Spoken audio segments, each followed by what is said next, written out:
বিসমিল্লাহির রহমানির রহিম। বসতে হবে, বসতে হবে, চুপ করে শুনতে হবে। বিসমিল্লাহির রহমানির রহিম। চুয়াডাঙ্গা জেলা আহ্বায়ক কমিটি কর্তৃক আয়োজিত আজকের এই জেলা সম্মেলনের সম্মানিত সভাপতি বাবু খান, মঞ্চে উপস্থিত বাংলাদেশ জাতীয়তাবাদী দলের সম্মানিত মহাসচিব জনাব মির্জা ফখরুল ইসলাম আলমগীর, মঞ্চে উপস্থিত খুলনা বিভাগের বিভিন্ন জেলা থেকে আগত কেন্দ্রীয় নেতৃবৃন্দ এবং চুয়াডাঙ্গা জেলার উপস্থিত নেতৃবৃন্দ, আমার সামনে উপস্থিত সম্মানিত কাউন্সিলর বৃন্দ, আমার সহকর্মী বৃন্দ এবং উপস্থিত চুয়াডাঙ্গার বিভিন্ন পর্যায় থেকে আগত প্রিয় ভাই ও বোনেরা, আসসালাম আলাইকুম। আজকে চুয়াডাঙ্গা এবং বাংলাদেশ জাতীয়তাবাদী দলের জন্য একটি গুরুত্বপূর্ণ দিন। বহু বছর পরে আজকে চুয়াডাঙ্গা জেলায় বাংলাদেশ জাতীয়তাবাদী দলের ডিস্ট্রিক্ট বা জেলা সম্মেলন অনুষ্ঠিত হচ্ছে। প্রথম পর্বে আমরা আছি, কিছুক্ষণের মধ্যেই প্রথম পর্ব শেষ হয়ে যাবে, দ্বিতীয় পর্ব শুরু হবে। প্রথম পর্বে বিভিন্ন পর্যায়ের দলের মহাসচিব সহ জেলা পর্যায়ের, কেন্দ্রীয় পর্যায়ের বিভিন্ন পর্যায়ের নেতৃবৃন্দ বক্তব্য রেখেছেন আমাদের এক শহীদ সহকর্মীর সন্তান। উপস্থিত আছেন আমাদের আরো শহীদ পরিবারের সদস্যরা। আজকের এই জেলা সম্মেলনে আমি স্মরণ করতে চাই বিগত স্বৈরাচার আন্দোলনে আমাদের যে সকল সহকর্মী শহীদ হয়েছেন তাদেরকে। আমি স্মরণ করতে চাই আজকের এই জেলা সম্মেলনে সমগ্র চুয়াডাঙ্গা সহ সমগ্র বাংলাদেশে আমাদের শত হাজারো সহকর্মী যাদেরকে আমরা হারিয়েছি, যে সকল সহকর্মী যারা বিভিন্নভাবে পঙ্গুত্ব বরণ করেছেন, তাদেরকে শ্রদ্ধার সঙ্গে স্মরণ করতে চাই। আমি স্মরণ করতে চাই আমাদের সারা দেশে ছড়িয়ে ছিটিয়ে থাকা সেই 60 লক্ষ নেতাকর্মী যারা স্বৈরাচারী বিরোধী আন্দোলনে ভূমিকা রেখেছেন, তাদেরকে যারা গায়েবী মামলা সহ মিথ্যে মামলার নির্যাতনের শিকার হয়েছেন। সারা দেশে ছড়িয়ে থাকা ছিটিয়ে থাকা আমার সেই 60 লক্ষ সহকর্মীদেরকে আমি স্মরণ করতে চাই। প্রিয় সহকর্মীবৃন্দ, আজকে এই যে এখানে জেলা সম্মেলন, এর লক্ষ্য বা উদ্দেশ্য কি? আমরা কিছুক্ষণ আগে, আমি বক্তব্যের আগে আমাদের নেতৃবৃন্দের কাছ থেকে দেশের অতীত বর্তমানের বহু কথা আমরা জেনেছি, ভবিষ্যৎ সম্পর্কে কিছু আমরা শুনেছি। আমি যেহেতু সেই কথাগুলো হয়ে গিয়েছে, আমি সেই কথাগুলোতে আজকে যাব না, যা আপনারা এর ভেতরেই শুনে ফেলেছেন। এখন এই যে আমরা একটু পরে, আমার বক্তব্যের পরে খুব সম্ভব আপনাদের দুপুরের খাবারের জন্য একটু বিরতি হবে। তারপরে সম্মেলনের যে আসল, যেটি একটু আগে বাবু খান বলছিলেন, যে দ্বিতীয় যেই পর্বটি, সেটি হচ্ছে সবচেয়ে গুরুত্বপূর্ণ পর্ব। কি সেই পর্ব? অর্থাৎ ভোট প্রদান, বা সম্মেলনের যে মূল লক্ষ্য বা উদ্দেশ্য, ভোট প্রদানের মাধ্যমে আজকের যে 800 কাউন্সিলর, এই কাউন্সিলর বৃন্দ আজকে সিদ্ধান্ত নেবেন যে আগামী 2 বছর যে সাংগঠনিক আমাদের গঠনতন্ত্র মোতাবেক যে সাংগঠনিক মেয়াদ, সেই মেয়াদের জন্য এই 800 কাউন্সিলরের অধিকাংশ কাউন্সিলর কাদেরকে কাদেরকে দায়িত্ব প্রদান করবেন। এখন প্রিয় সহকর্মী বৃন্দ, উপস্থিত ভাই বোনেরা, কেন আমরা আমরা তো চাইলে, ইচ্ছে করলে, আমাদের গঠনতন্ত্রে সেইটা বলাও আছে, যদি মনে হয় আমরা তাহলে যে কোনো একজন, দুইজন, পাঁচজন ব্যক্তিকে দায়িত্ব দিয়ে বলতে পারি আপনারাই দেখাশোনা করবেন। না, আমরা কিন্তু সেটা করিনি। আজকে এই যে এতগুলো মানুষ আজকে এখানে আপনারা একত্রিত হয়েছেন এই সম্মেলনকে ঘিরে, কেন? ওই যে কথাটি বললাম, যে আপনারা এই যে 800 কাউন্সিলর, কাউন্সিলরের বাইরেও বহু সহকর্মীবৃন্দ উপস্থিত আছেন, দলের সদস্যরা উপস্থিত আছেন, কিন্তু একটি নিয়ম কারণ আছে। অর্থাৎ এই ভোটার বলি বা কাউন্সিলর বলি, এই মুহূর্তে দেশে যেরকম জনসংখ্যা প্রায় 20 কোটি, কিন্তু ভোটার কিন্তু প্রায় 12 কোটির মতন, পুরো 20 কোটি কিন্তু ভোটার না। ঠিক একইভাবে এখানে বহু নেতাকর্মী উপস্থিত আছেন, কিন্তু কাউন্সিলর হচ্ছেন 800 জন। এই 800 জন মানুষ ঠিক করবেন যে আগামী দিন কারা দলকে পরিচালনা করবেন। কিন্তু কেন এই প্রক্রিয়ার মধ্যে? কারণ আমরা মনে করি এই যে আজকে এখানে সভাপতি কে হবেন, সাধারণ সম্পাদক কে হবেন, সাংগঠনিক সম্পাদক কে হবেন, এই যে 3টি পদে নির্বাচন হবে, এটির অর্থ হচ্ছে যে আমরা মনে করি, আমরা বিশ্বাস করি, আমরা দেখেছি, আমরা জানি যে ভোটের মাধ্যমে যখন একজন ব্যক্তি নির্বাচিত হয়ে আসে, সেই ব্যক্তি কতগুলো বিষয়, যতক্ষণ দায়িত্বে থাকে সে কতগুলো বিষয় দেখভাল করে। কি সেটি?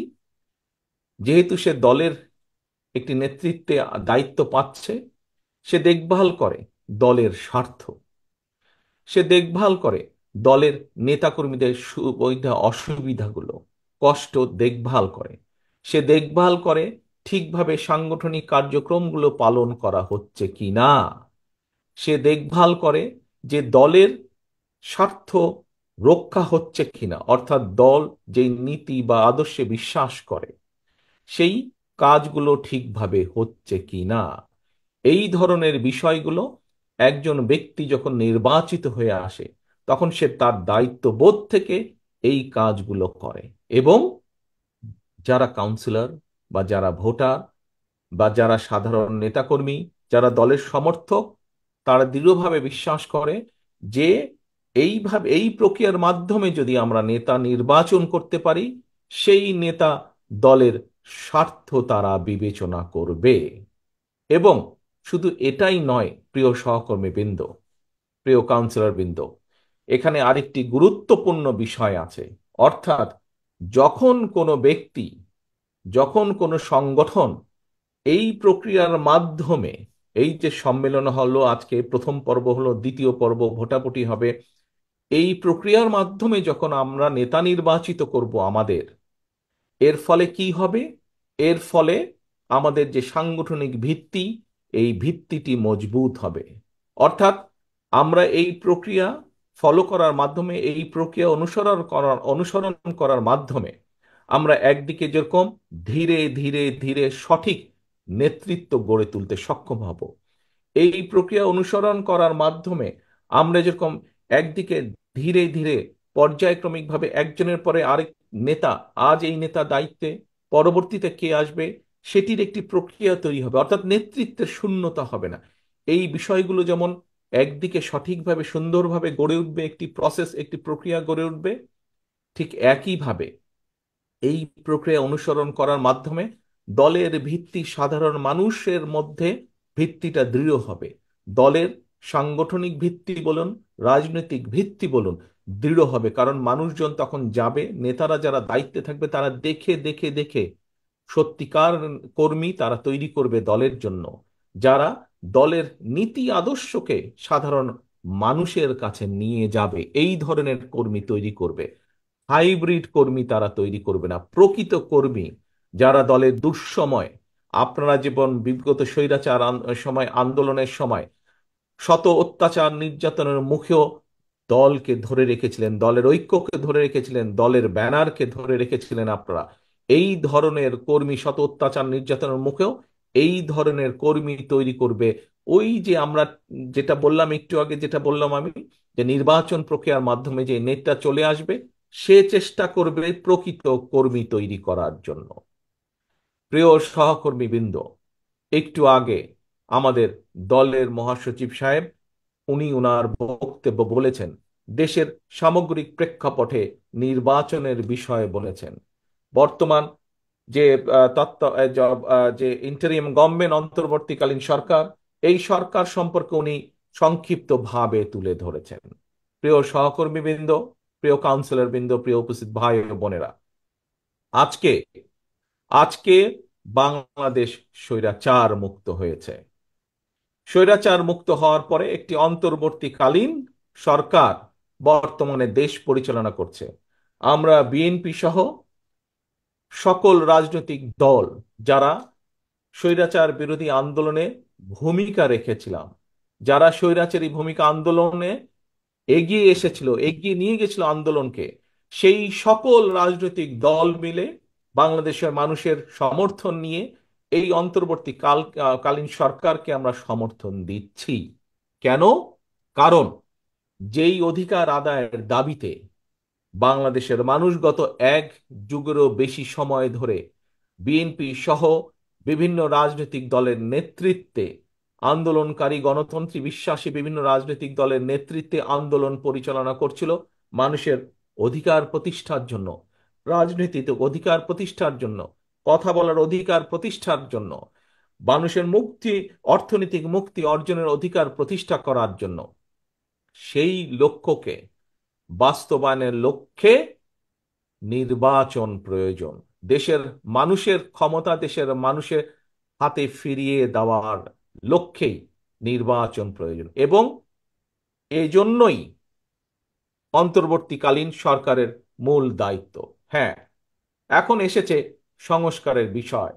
প্রিয় ভাই বোনেরা, আপনারা সকলেই ওয়াকেফাল আছেন, দেশের মানুষ ওয়াকেফাল আছে যে বাংলাদেশ জাতীয়তাবাদী দল এই 1 মাস আগে নয়, 2 মাস আগে নয়, 3 মাস আগেও নয়, আজকে থেকে প্রায় 2 বছর আগে আমরা বাংলাদেশের এবং দেশের মানুষের উন্নয়নের জন্য 31 দফার একটি সংস্কার প্রস্তাব দিয়েছি।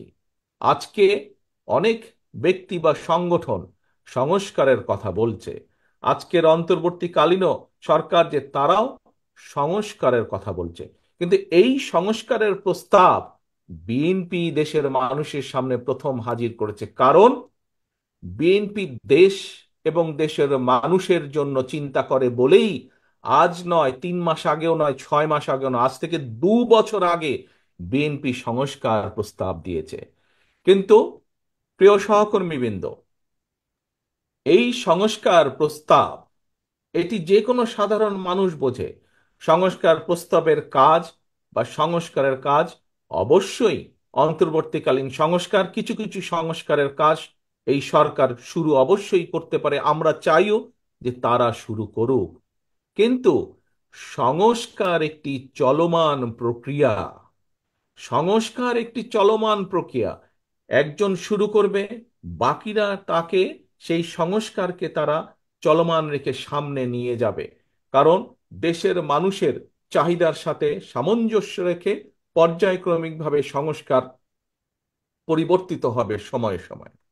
এখন প্রিয় ভাই বোনেরা, যেই কথাটি আমি বলছিলাম যে আজ আমরা কেন এখানে একত্রিত হয়েছি, আমরা ভোট প্রক্রিয়ার মাধ্যমে সঠিক নেতৃত্ব বাছাই করে নিব, যারা দলকে সুসংগঠিত করবে, যারা দলের নেতাকর্মীদের স্বার্থ দেখবে, যারা দলের আদর্শ নীতিকে মানুষের মাঝে নিয়ে যাবে, প্রতিষ্ঠিত করবে, যারা সত্যিকারভাবে রাজনৈতিক ভিত্তিরূপে দলকে গড়ে তুলবে।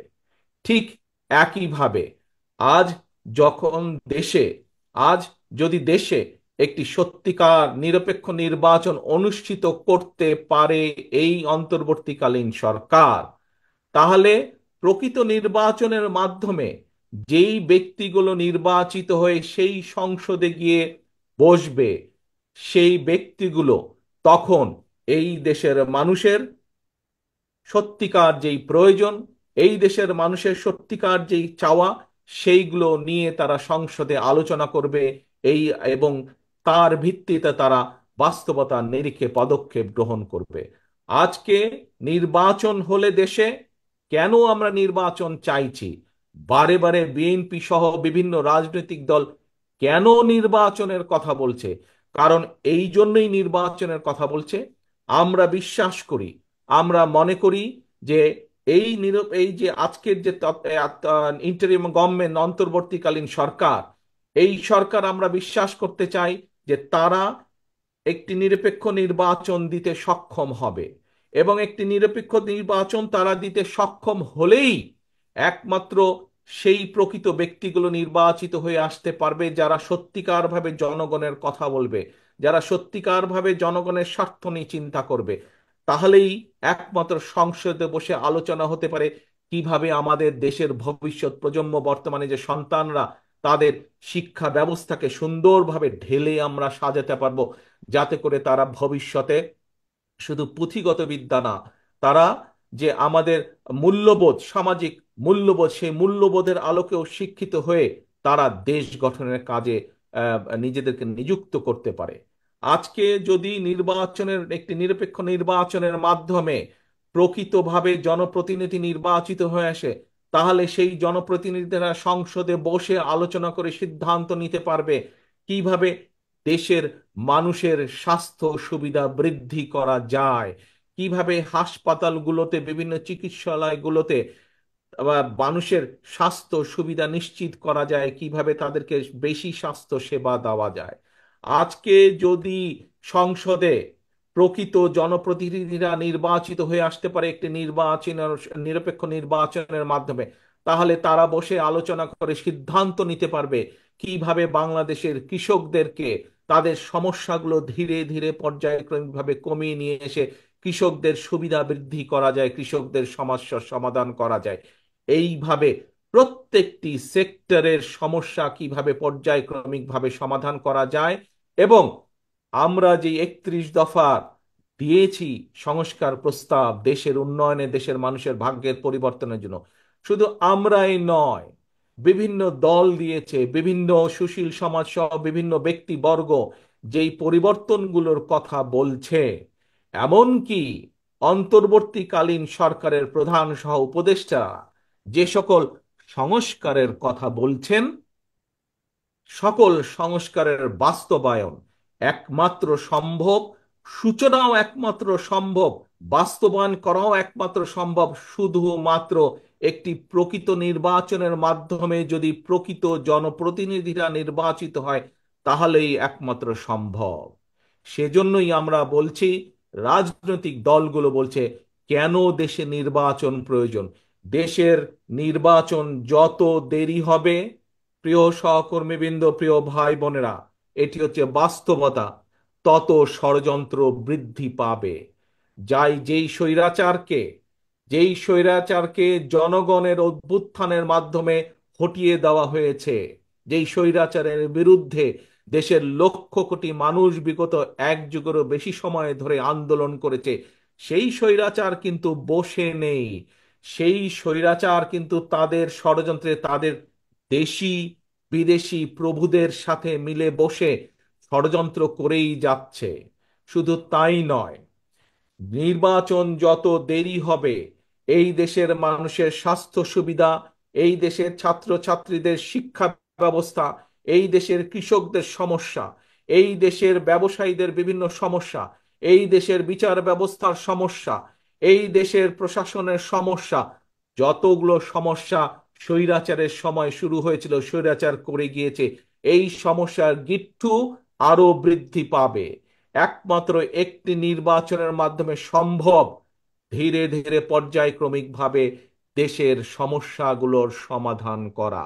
সেজন্যই আজকে আজকে আমাদের দলের সংগঠনকে গড়ে তুলতে সম্মেলন যেরকম প্রয়োজন, আজকে দলের প্রকৃত নেতৃত্ব, ভবিষ্যতের নেতৃত্ব তৈরি করার জন্য সম্মেলন যেভাবে প্রয়োজন, ভোটাভুটি যেভাবে প্রয়োজন, ঠিক একইভাবে বাংলাদেশকে যদি গড়ে তুলতে হয়, বাংলাদেশের মানুষের ভাগ্যের যদি পরিবর্তন করতে হয়, সেই কাজ যদি শুরু করতে হয়, আবার যদি আমাদেরকে খাল খনন কর্মসূচি শুরু করতে হয়, আবার যদি আমাদেরকে শিল্প বিপ্লব শুরু করতে হয়, আবার যদি আমাদেরকে কৃষকের সমস্যার সমাধান করতে হয়, তাহলে অবশ্যই দরকার প্রকৃত জনপ্রতিনিধি, যারা দেশের স্বার্থে কথা বলবে, যারা দেশের মানুষের কথা বলবে, এবং তার জন্য প্রয়োজন নির্বাচন।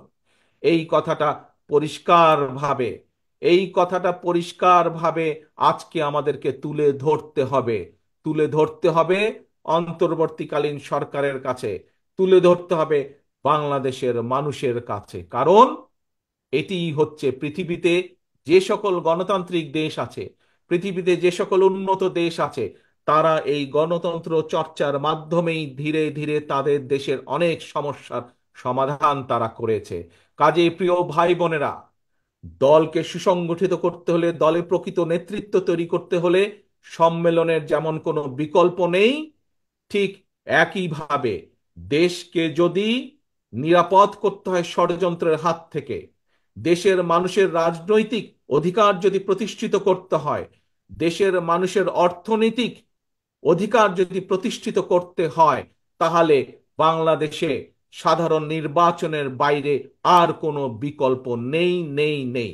কারণ সোজা একটি কথা, যদি দেশের রাজনীতি রুগ্ন হয়, যদি দেশের রাজনীতি রুগ্ন হয়, আপনি গ্যারান্টি দিয়ে বলতে পারেন, যে দেশের রাজনীতি রুগ্ন, যে দেশের রাজনীতি অসুস্থ, সেই দেশের অর্থনীতি অসুস্থ, সেই দেশের শিক্ষা ব্যবস্থা অসুস্থ, সেই দেশের স্বাস্থ্য ব্যবস্থা অসুস্থ, সেই দেশের শিল্প ব্যবস্থা অসুস্থ, সেই দেশের বিচার ব্যবস্থা অসুস্থ, সেই দেশের কৃষি ব্যবস্থা অসুস্থ। এবং চারিদিকে তাকিয়ে দেখুন, বিগত স্বৈরাচারের সময় এই প্রত্যেকটি সেক্টরকে ধ্বংস করে দিয়ে গেছে। আজকে যদি এই সেক্টরগুলোকে আবার তিলে তিলে গড়ে তুলতে হয়, একমাত্র বিকল্প পথ হচ্ছে নির্বাচন, নির্বাচন এবং জনগণের নির্বাচন। যে নির্বাচনে জনগণ মুক্তভাবে, নিরাপদভাবে, স্বাধীনভাবে ভোট দিয়ে তাদের নিজেদের জনপ্রতিনিধিদেরকে সংসদে পাঠাতে সক্ষম হবে। একমাত্র সেই নির্বাচনের মাধ্যমে দেশের সমস্যাকে আমরা ধীরে ধীরে কমিয়ে আনতে পারবো ইনশাল্লাহ। ঠিক যেভাবে আজকে আপনারা এখানে একত্রিত হয়েছেন, চুয়াডাঙ্গা বিএনপিকে আবার শক্তিশালী রাজনৈতিক ভিত্তির উপরে গড়ে তোলার জন্য, সঠিক নেতৃত্ব বাছাইয়ের জন্য, ভবিষ্যৎ নেতৃত্ব বাছাইয়ের জন্য, ঠিক একইভাবে দেশেরও ভবিষ্যৎ নেতৃত্ব, দেশেরও ভবিষ্যৎকে গড়ে তুলতে হলে নির্বাচনের বাইরে আর কোনো বিকল্প পথ নেই। আসুন আজকে আমরা জেলা বিএনপির সম্মেলনকে যেরকম সফল করার জন্য আমরা সকলে এখানে একত্রিত হয়েছি, একটি সুন্দর সম্মেলনের মাধ্যমে আমরা সেটিকে যেমন সফল করব, আগামী দিনে আসুন দেশের মানুষকে আমরা উদ্বুদ্ধ করি। এখানে আপনারা যারা আজকে উপস্থিত হয়েছেন, কাউন্সিলররা উপস্থিত হয়েছেন, সর্বপর্যায়ের চুয়াডাঙ্গার সর্বপর্যায়ের নেতৃবৃন্দ, সহকর্মীবৃন্দ, তৃণমূলের নেতাকর্মীরা উপস্থিত হয়েছেন। এর বাইরেও চুয়াডাঙ্গাবাসীর বিভিন্ন এলাকা থেকে বহু সাধারণ মানুষ, ভাই বোনেরা উপস্থিত হয়েছেন। আসুন, আমাদের সামনে লক্ষ্য এবং উদ্দেশ্য একটি, সেটি হচ্ছে এই দেশের মানুষের ভাগ্যের পরিবর্তন, সেটি হচ্ছে বাংলাদেশকে সামনের দিকে এগিয়ে নিয়ে যাওয়া। এবং এটিকে যদি করতে হয়, অবশ্যই অবশ্যই আমাদের সকলকে ঐক্যবদ্ধভাবে এই কাজ করতে হবে। আমি এখন আমি এখন আমার এখানে উপস্থিত বিএনপির সকল ভাই বোনদেরকে, বিশেষ করে তৃণমূলের নেতাকর্মী, কেন্দ্রীয় নেতৃবৃন্দ থেকে তৃণমূলের নেতাকর্মী যারা উপস্থিত আছেন, আপনাদের উদ্দেশ্যে সংক্ষেপে একটি বক্তব্য তুলে ধরতে চাই বক্তব্য শেষ করার আগে। প্রিয় ভাই বোনেরা, আপনারা প্রায় বলে থাকেন একটি কথা, কি, যে বাংলাদেশের সবচাইতে জনপ্রিয় দল বাংলাদেশ জাতীয়তাবাদী দল। এই কথাটি যদি আপনি মনে প্রাণে বিশ্বাস করেন, এই কথাটি কি আপনারা মনে প্রাণে বিশ্বাস করেন? দেখি কারাগারে বিশ্বাস করেন। এই যে প্রত্যেকটি মানুষ হাতে, ধন্যবাদ, হাত নামান। এই কথাটি যদি সত্যিকার ভাবে বিশ্বাস করেন, প্রিয় ভাই বোনেরা, তাহলে আপনাদের প্রত্যেককে কিন্তু আজ নিজেকে সেভাবে গড়ে তুলতে হবে। শুধু কথা বললেই হবে না। বাংলাদেশের মানুষের প্রত্যাশা কিন্তু এখন স্বৈরাচারের পতনের পরে বাংলাদেশের মানুষের প্রত্যাশা কি, যে বিএনপি এমন একটি রাজনৈতিক দল, অতীতে যখন বিএনপি রাষ্ট্র পরিচালনা করেছে, তারা এই দেশের মানুষের বাকশাল থেকে বহুদলীয় গণতন্ত্রে ফিরিয়ে দিয়েছিল, এই দেশের মানুষকে গণতন্ত্র ফিরিয়ে দিয়েছিল। এই দেশের দুর্ভিক্ষ থেকে বিএনপি বাংলাদেশকে খাদ্য রফতানির দেশে পরিণত করেছিল। এই দেশে মাত্র কয়েকটি কল কল পাটের কারখানা ছিল, সেখান থেকে বিএনপি বাংলাদেশকে আজকে বিশ্বের অন্যতম গার্মেন্টস রফতানির দেশে পরিণত করেছে। এই দেশের মানুষ, আগে কোটি কোটি মানুষ বেকার হয়ে ঘুরে বেড়াতো, শুধু কৃষিকাজের বাইরে তেমন কোনো কর্ম ছিল না। আজ শহীদ জিয়ার নেতৃত্বে বাংলাদেশের প্রায় 1 কোটিরও বেশি মানুষ আজকে প্রবাসে থেকে বৈদেশিক মুদ্রা দেশে পাঠাচ্ছেন। প্রিয় ভাই বোনেরা, এরকম আরো বিভিন্ন কারণে খালেদা জিয়ার নেতৃত্বে যখন দেশ পরিচালনা করেছেন, সে সময় খালেদা জিয়ার নেতৃত্বে এই দেশের সন্তান, বিশেষ করে মেয়ে সন্তানদের শিক্ষা ব্যবস্থা দ্বাদশ শ্রেণী পর্যন্ত বিনামূল্যে করে দেয়া হয়েছিল। এরকম আরো বহু কাজগুলো আছে। এবং সে কারণেই দেশের মানুষ, অধিকাংশ মানুষ মনে করে যে বিএনপি দেশ পরিচালনার দায়িত্ব পেলে দেশ সামনে এগিয়ে যাবে। প্রিয় সহকর্মীবৃন্দ, প্রিয় ভাই বোনরা, দায়িত্ব ইনশাল্লাহ দেশের মানুষ হয়তো আপনাদেরকে দায়িত্ব দিবে, কিন্তু সেভাবে আপনাদেরকে নিজেদেরকে তৈরি করতে হবে। দায়িত্ব নিতে হলে দায়িত্বশীল ভূমিকা পালন করতে হবে। দায়িত্ব নিতে হলে দায়িত্ব নেওয়ার মতন নিজেকে যোগ্য করে গড়ে তুলতে হবে। আজকে আসুন এই সম্মেলনে, যেমন আমরা আজকে সিদ্ধান্ত নেব যে আগামী দিন চুয়াডাঙ্গায় কারা দলকে পরিচালনা করবেন, সেই যোগ্য নেতৃত্ব যেমন আমরা বাছাই করে নিব, একই সাথে আসুন আজকে আমরা এখানে সকলে মিলে প্রতিজ্ঞাবদ্ধ হই, আমরা যে যেই পর্যায়েরই নেতা বা কর্মী হয়ে থাকি না কেন, প্রিয় সহকর্মীবৃন্দ মন দিয়ে শুনবেন দয়া করে এই কথাটি আমার, আমরা যে পর্যায়ের নেতাকর্মী হয়ে থাকি না কেন, এখানে উপস্থিত আপনারা যারা আছেন, হতে পারেন আপনাদের মধ্যে থেকে কেউ ইউনিয়ন পর্যায়ের, কেউ ওয়ার্ড পর্যায়ের, কেউ থানা পর্যায়ের, কেউ জেলা পর্যায়ে, যে যেই পর্যায়ে হন না কেন নেতা বা কর্মী, সেটি বড় কথা না। সবচাইতে বড় কথা হচ্ছে আপনি একজন বিএনপির কর্মী, আপনি একজন শহীদ জিয়া খালেদা জিয়ার সৈনিক, এবং সে কারণেই আপনাকে দায়িত্বশীল ভূমিকা পালন করতে হবে। আপনাকে দায়িত্বশীল হতে হবে। আপনাকে বুঝতে হবে আপনার কাছে আপনার এলাকার মানুষের প্রত্যাশা কি, তারা কি চায় আপনি কিভাবে কথা বলেন, তারা কি চায় আপনি কিভাবে চলেন, তারা কি চায় আপনি কি ভূমিকা রাখেন, তাদের সেই প্রত্যাশা আপনাকে পূরণ করতে হবে। এই দায়িত্বশীল ভূমিকা আপনাকে পালন করতে হবে।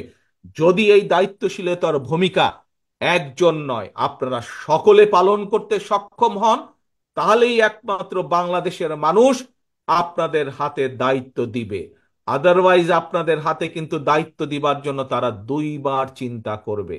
কাজে প্রিয় সহকর্মীবৃন্দ, আজকে এই সম্মেলনে পরিষ্কারভাবে আমি বলে দিতে চাই একটি কথা, সেটি হচ্ছে স্বৈরাচারের দল নেই এখন, মানুষ তাকে, সাধারণ মানুষরা তাদেরকে ঘৃণা করে। তাদের বিগত 15 বছর, এক যুগের বেশি সময় ধরে তারা দেশ এবং দেশের মানুষের সাথে যা করেছে, কিন্তু তার অর্থ এই নয় যে সবকিছু খুব মসৃণ হয়ে গিয়েছে।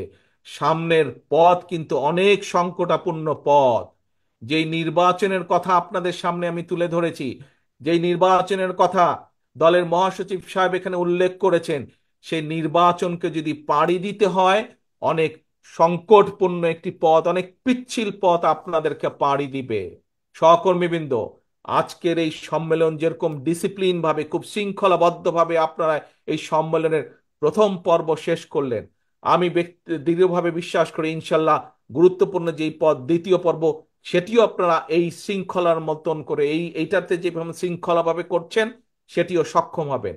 কিন্তু এই সম্মেলনই শুধু করলে হবে না, আপনারা বিএনপির কর্মী, বিএনপির নেতা, এটি মনে রাখতে হবে। চুয়াডাঙ্গায় আপনারা সীমাবদ্ধ নন, আপনারা ছড়িয়ে আছেন বাংলাদেশের 55,126 বর্গ মাইল। এই দেশের 20 কোটি মানুষ আপনাদের দিকে তাকিয়ে আছে। আপনাকে বুঝতে হবে আপনার এই কাঁধের উপরে কত বড় দায়িত্ব আছে, এটি আপনাকে অনুধাবন করতে হবে। এটি আপনাকে বুঝতে হবে যে কত বড় দায়িত্ব আছে। আপনি শহীদ জিয়ার কর্মী, খালেদা জিয়ার সৈনিক আপনি। কাজী আপনাকে সেই অনুধাবন থেকে বুঝতে হবে যে কি দায়িত্ব, কি আচরণ করা উচিত এবং কি করা উচিত না। এটি বুঝতে সক্ষম হলে দেশের মানুষ সানন্দে আপনাদেরকে দায়িত্ব প্রদান করবে। কাজেই আসুন আজকে আমরা প্রতিজ্ঞাবদ্ধ হই, এখানে উপস্থিত প্রতিটা মানুষ যারা নিজেকে শহীদ জিয়ার সৈনিক বলেন, যারা নিজেকে নিজেকে খালেদা জিয়ার কর্মী হিসাবে দাবি করেন, প্রত্যেকটি মানুষ আজকে আমরা প্রতিজ্ঞাবদ্ধ হই যে আজ আমাদের আচরণ, এই মুহূর্ত থেকে আগামী দিনগুলো প্রত্যেকটি দিন আমাদের আচরণ হবে বাংলাদেশের মানুষের প্রত্যাশা অনুযায়ী। আমাদের আচরণ হবে আমরা যাতে 31 দফা যেটি জাতির সামনে হাজির করেছি, সেই 31 দফা আমরা পূরণ করার জন্য যা যা করা উচিত আমাদের, আমরা সেই মোতাবেক নিজেদেরকে তৈরি করব। এই হোক আমাদের প্রত্যাশা, এই হোক আমাদের প্রতিজ্ঞা আজ। পরিশেষে আমি এই সম্মেলনের সফলতা কামনা করে এবং একই সাথে এই সম্মেলন আয়োজনকে সফল করার জন্য, এই অনুষ্ঠানকে সফল করার জন্য আজকের যে আহ্বায়ক কমিটি অত্যন্ত পরিশ্রম করেছেন, এই সকল ব্যবস্থা যারা আয়োজন করেছেন, তাদের সকলকে আন্তরিক ধন্যবাদ জানিয়ে আমি আমার বক্তব্য শেষ করছি। পরিশেষে আবারও একটি কথা, প্রিয় সহকর্মীবৃন্দ, প্রিয় বিএনপির ভাই ও বোনেরা, আপনাদেরকে অনুধাবন করতে হবে, আপনারা বিএনপির কর্মী, আপনাদের কাঁধে আপনাদের কাঁধে দেশের মানুষ কি গুরুত্বপূর্ণ দায়িত্ব দিয়েছে, এটি আপনাদেরকে অনুধাবন করতে হবে। পরিশেষে এই অনুধাবন করার আহ্বান রাখিয়ে আমার বক্তব্য শেষ করছি। আল্লাহ হাফেজ। বাংলাদেশ জিন্দাবাদ। বাংলাদেশ জাতীয়তাবাদী দল জিন্দাবাদ।